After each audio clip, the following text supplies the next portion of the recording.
السلام علیکم ورحمۃ اللہ وبرکاتہ۔ دوستو، آج کا میرا موضوع ہے قرآن مجید میں 3 صورتیں ہیں، اس کی 4 آیتوں کے بارے میں آپ کو بتاؤں۔ سب سے پہلے آپ 3 صورتوں کا نام لکھ لیں اور 4 آیتوں کے میں آپ کو نمبر بتاتا ہوں، وہ نمبر لکھ لیں۔ سب سے پہلے قرآن مجید کی سورت آل عمران، 3 نمبر پہ یہ سورت ہے، اس کی آیت نمبر 110۔ دوسری سورت النساء، اس کی آیت نمبر 85 آپ پڑھیں۔ تیسری سورت الزاریات، اس کی آیت نمبر 55 اور 56 آپ پڑھ کے دیکھیں۔ دوستو، میں صرف آپ کو ان آیتوں کا ترجمہ بتاؤں گا۔ پہلے میں آپ کو بتاؤں گا 85 نمبر آیت میں اللہ کا کیا حکم ہے۔ جو شخص بھی کسی نیکی اور بھلے کام کی کسی کو نصیحت کرے گا تو اس میں سے بھی اس کو کچھ حصہ ملے گا، اور جو کوئی برائی اور بدی کی سفارش کرے تو اس کو بھی اس میں سے کچھ حصہ ملے گا۔ یہ تھا اللہ کا حکم اس آیت میں۔ ابھی یہ بات میں آپ کو اللہ کی صحیح سمجھاتا ہوں۔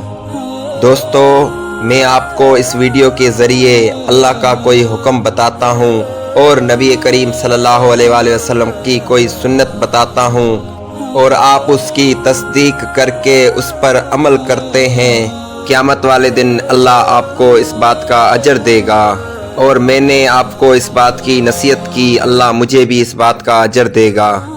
تو دوستو، آپ کبھی کسی کو راہ دکھائیں تو اچھی راہ دکھائیں، کوئی بات بتائیں تو اچھی بات بتائیں، تو سب سے اچھی راہ اللہ کی رضامندی حاصل کریں اور اللہ کو خوش کریں، اور سب سے اچھی بات محمد صلی اللہ علیہ وآلہ وسلم کی ہے۔ اور میں آپ کو ایک پیغام دیتا ہوں، قرآن کا مطالعہ کریں اور حدیثوں کے کتابوں کا مطالعہ کریں۔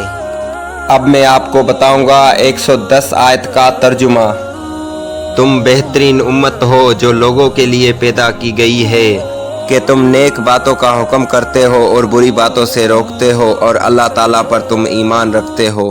اگر اہل کتاب بھی ایمان لاتے تو ان کے لیے بہتر تھا، ان میں ایمان والے بھی ہیں لیکن اکثر فاسق ہیں۔ یہ دوسری آیت کا میں نے آپ کو ترجمہ بتایا ہے بھائیوں۔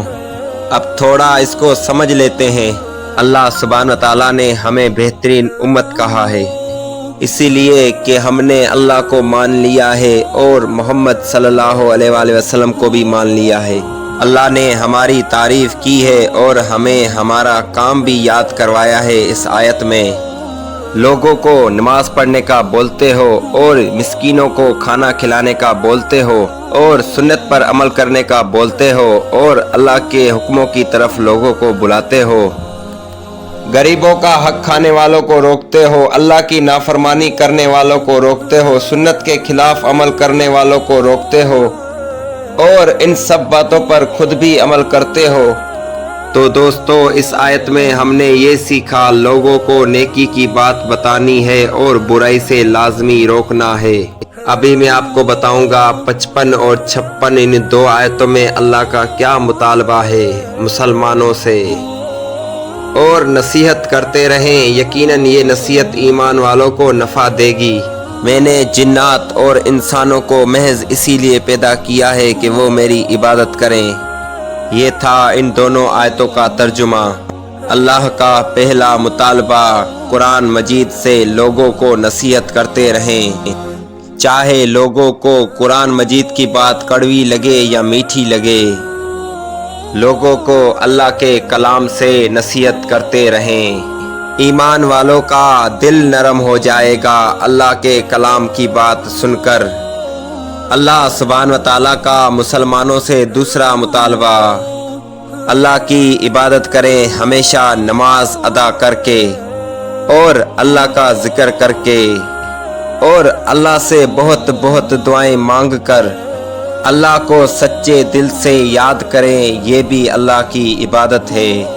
تو دوستو، میں نے آپ کو 4 آیتیں بتائی ہیں، ہم سب اگر ان 4 آیتوں پر عمل کریں تو جنت میں داخل ہو سکتے ہیں، کیونکہ قرآن مجید میں اللہ سبحانہ تعالیٰ نے یہ آیتیں نازل کی ہیں، اور محمد صلی اللہ علیہ وآلہ وسلم نے یہ آیتیں ہمیں بتائی ہیں۔